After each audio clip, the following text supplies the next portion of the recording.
Solve करना है वो basically cost of common equity and वैक, दो चीजें हमने बैक वक्त निकालनी है। इस सवाल को सबसे पहले हम पढ़ते हैं, इसमें से डेटा एक्सट्रैक्ट करते हैं और फिर आगे इसको फिर सॉल्व करने की तरफ मूव करेंगे। तो सवाल आपके सामने मौजूद है, ब्रिगम की बुक है 14 एडिशन, उसका question number, problem number 10.8, cost of common equity. पहले हमने कॉस्ट ऑफ कॉमन इक्विटी निकालनी है जिसको हम कहते हैं आर एस।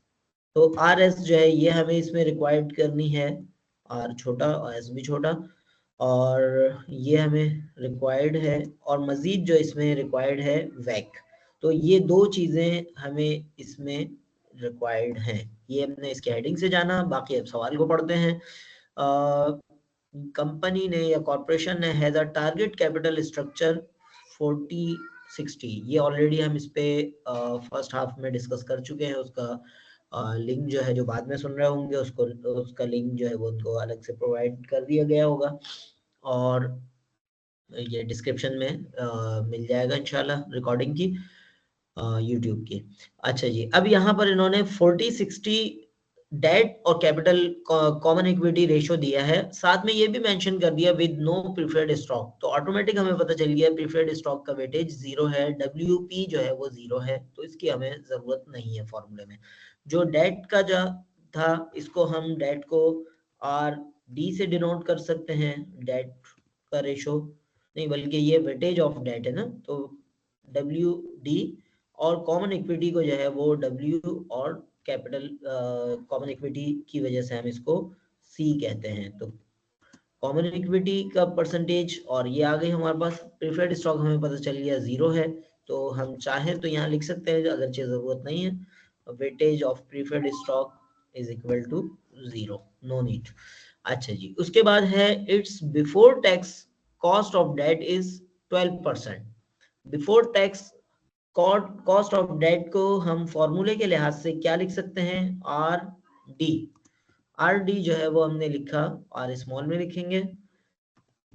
आर डी जो है ये हमारे पास है 12%, उसको अगर हम कन्वर्ट करते हैं तो अदर देन परसेंटेज, तो ये बनेगा 0.12, सही, 0.12, ये आर डी हो गया।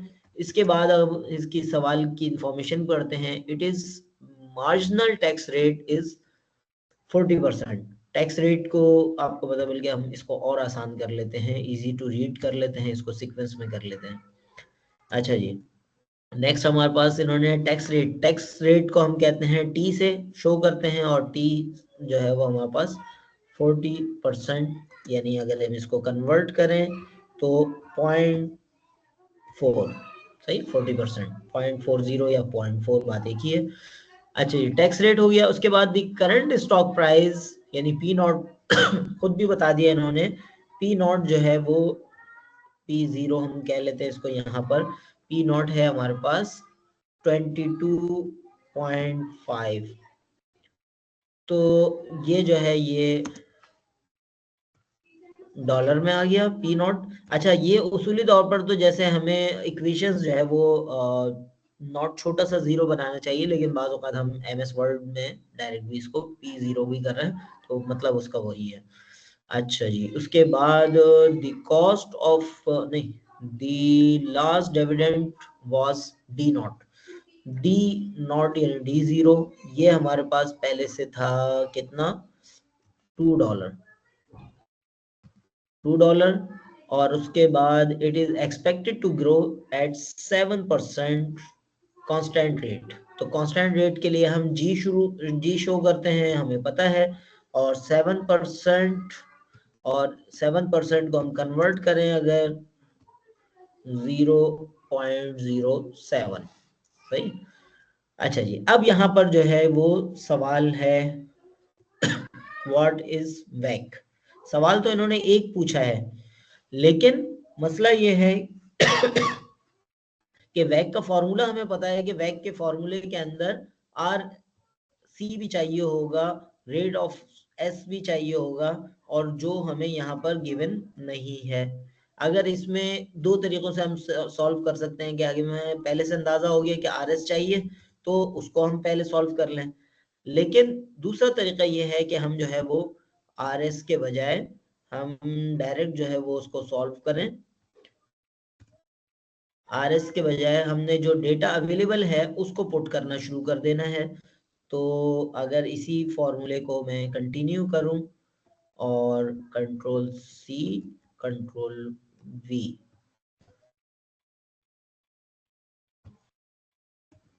इस फॉर्मूले में जस्ट मैं डेटा डालना शुरू कर देता हूं, तो फिर क्या होगा? सही है। WD वेटेज ऑफ डेट कितना है? कौन बताएगा जल्दी जल्दी से? Weightage of debt 12%। सही। 40.4 जो है वेटेज ऑफ डेट है, 12% रेट ऑफ डेट है। दोनों में फर्क बिल्कुल क्लियर रखिएगा भाई, और ना कंफ्यूज हो जाएंगे। खैर बात तो एक ही आ जाएगी। लेकिन वेटेज यानी कैपिटल स्ट्रक्चर में वेटेज कितना है? 40%, जो शुरू में ही उन्होंने बताया है कि कैपिटल स्ट्रक्चर में 40% डेट और 60% कॉमन इक्विटी है। अच्छा, उसके बाद हम अगर फॉर्मूला देखें तो 1 माइनस टी, तो टी हमें यहाँ पर गिवन है, वो भी 40% है, तो उसको 0.4 से हम शो कर सकते हैं। और उसके बाद WP,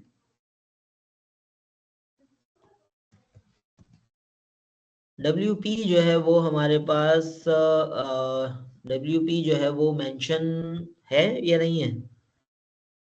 WP यहाँ पर इन्होंने ये बता दिया कि सिरे से प्रीफर्ड स्टॉक का मामला ही नहीं है, तो ये प्रीफर्ड स्टॉक के कंपोनेंट के दोनों पार्ट्स हम माइनस कर सकते हैं, इसको हटा सकते हैं।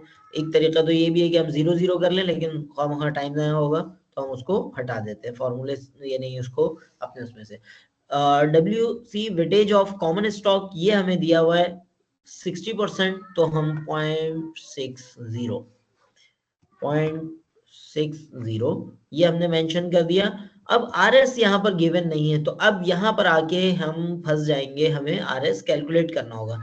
अच्छा, पहले भी एक सवाल इस तरह का गिवन था, गुजरा था, जहां पर वैक हमें दिया हुआ था, तो हमने RS रिवर्स कैलकुलेशन मेथड से निकाल दिया था। लेकिन यहाँ पर चूंकि ना वैक गिवन है और ना RS गिवन है, तो इसका मतलब है हमें पहले RS निकालना होगा। तो अगर तो ये कोई ऊपर कंपोनेंट गुजर चुका हो तो इसको सॉल्व कर लेंगे हम, अदरवाइज इसकी वर्किंग शो करेंगे, वर्किंग फॉर RS। सही है, ये डिपेंड करेगा आपका सवाल किस अंदाज में आ रहा है। सवाल अगर ऊपर कोई कंपोनेंट के तौर पर आएगा तो आप ऑलरेडी सॉल्व कर चुके होंगे, लेकिन RS का फॉर्मूला जल्दी से बताएं, कौन बताएगा? RS is equal to D upon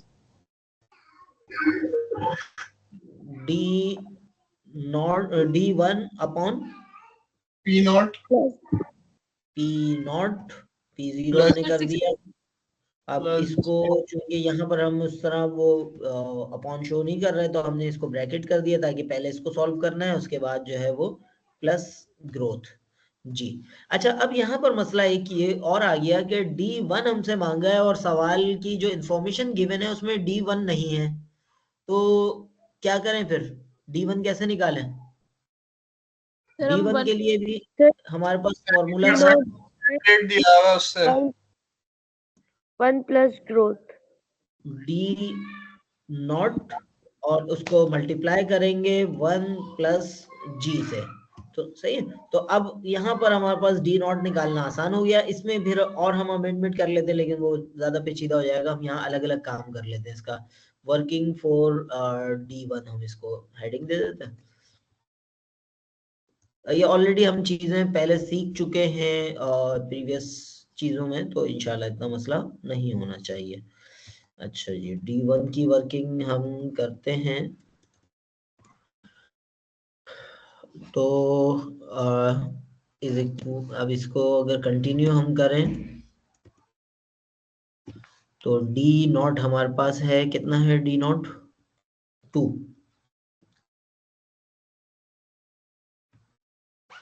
$2 है, और इसको 1 प्लस G था हमारे पास, डायरेक्ट हम कर देते हैं 1 प्लस 0.7, यानी ये G को हमने ऐड कर दिया, तो ये जवाब हमारे पास आएगा $2.14। ऐसे ही सही है, $2.14 इस सवाल के 2.14 D1 की जगह हमने ऐड किया, और डिवाइड करना हमने पी नॉट से। पी नॉट हमारे पास मेंशन है, पी नॉट कितना मेंशन है, पी नॉट 22.5, 22.5 ये हमारे पास पी नॉट मेंशन है। और इसमें प्लस हम दोनों को करने के बाद, इनको मल्टीप्लाई करने के बाद प्लस कर देंगे 0.07 से, तो ये हमारे पास RS1 आ जाएगा, RS आ जाएगा।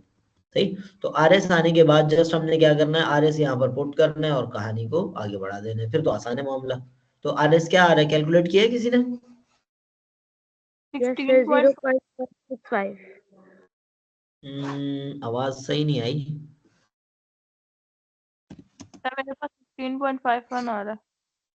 15.51 ऐसे ही है। जी सर हमारा 0.165 आया। 0.165 आएगा, और शायद वो मैं सुनने में 15 हुआ होगा, आपने 16 बोला होगा। सी 100 करके सर 16.51 हो जाएगा। हाँ 16.51% है। तो लेकिन ये है कि आप इसको यानी इस तरह आपके पास आ रहा होगा 0.1651, तो उसको जब आप मल्टीप्लाई बाय 100 करेंगे तो बात वो परसेंटेज में आ जाएगी। तो यहाँ तक हमें समझ में आ गया। RS जो है वो हमारा बेसिकली जो हमने फॉर्मूले में पुट करना है ये वाला करना है। सही है, इसको मैं बोल्ड कर रहा हूँ। फॉर्मूले में जो हम पुट करेंगे वो ये वाला करेंगे। RS हमें पता चल गया है, गुमशुदा तलाशे गुमशुदा जो था।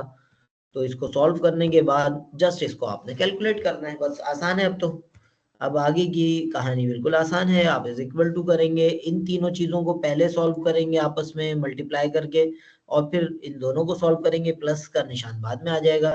तो इसको जो है वो अगर हम सॉल्व करना चाहें तो जस्ट हमें अब प्लस माइनस ही करना है, और ये आपके सामने फर्दर इसकी कैलकुलेशंस आ गई। सही है, हमने पहले उसका एक पोर्शन कंपोनेंट कर लिया, और फिर उसके बाद दूसरा कंपोनेंट जो है वो हमने इसको सॉल्व कर लिया। पहला कंपोनेंट डेट को शो कर रहा है और दूसरा कंपोनेंट कॉमन इक्विटी को शो कर रहा है। तो ये जो है ये हमारे पास दो कंपोनेंट्स के अंदर, और इन दोनों को जब जमा किया तो ये हमारे पास जवाब आ गया। इस जवाब को हम कहते हैं वैक, weighted average cost of capital, यानी कंपनी की टोटल कॉस्ट ऑफ कैपिटल, जिसमें इसकी इक्विटी भी शामिल है, जिसमें इसकी डेट भी शामिल है, इसमें टैक्स इम्पैक्ट भी शामिल है। ये सारी चीजें शामिल होने के बाद जो हमारे पास नेट वैक बनता है वो 12.79% है। सही है, यहाँ तक क्लियर है? कोई चीज ऐसी जो डिस्कस करनी हो, पूछनी हो तो अभी आप पूछ सकते हैं, डिस्कस कर सकते हैं।